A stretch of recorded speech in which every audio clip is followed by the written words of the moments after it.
সৃষ্টিতত্ত্ব বলতে বিশ্ব, জীবন ও মানুষের উৎপত্তি সম্পর্কে ব্যাখ্যামূলক ধারণাগুলোকেই বোঝায়। এই তত্ত্বগুলো প্রধানত দুই ধারায় আলোচিত হয়: ধর্মীয়/দার্শনিক সৃষ্টিতত্ত্ব এবং বৈজ্ঞানিক সৃষ্টিতত্ত্ব। ১. ধর্মীয় ও দার্শনিক সৃষ্টিতত্ত্ব। ধর্মীয় দৃষ্টিতে সৃষ্টিজগৎ একজন সর্বশক্তিমান স্রষ্টার ইচ্ছা ও পরিকল্পনায় সৃষ্টি। ইসলাম: আল্লাহ তাআলা শূন্য থেকে আকাশ, পৃথিবী ও সব প্রাণ সৃষ্টি করেছেন। কুরআনে বলা হয়েছে, তিনি কুন হ বললেই সৃষ্টি হয়। হিন্দু ধর্ম: ব্রহ্মা সৃষ্টিকর্তা, বিষ্ণু পালনকারী, শিব সংহারক। এই ত্রিদেব ধারণায় সৃষ্টি ও পুনঃসৃষ্টি চক্রাকারে ঘটে।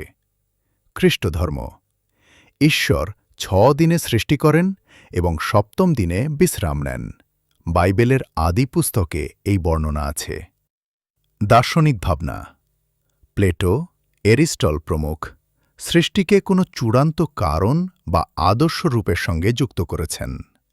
২. বৈজ্ঞানিক সৃষ্টিতত্ত্ব। বিজ্ঞান পর্যবেক্ষণ ও পরীক্ষার মাধ্যমে সৃষ্টির ব্যাখ্যা দেয়।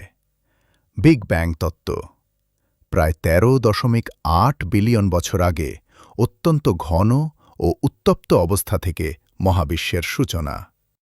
নেবুলা তত্ত্ব: ধূলি ও গ্যাসের মেঘ থেকে সূর্য ও গ্রহের সৃষ্টি।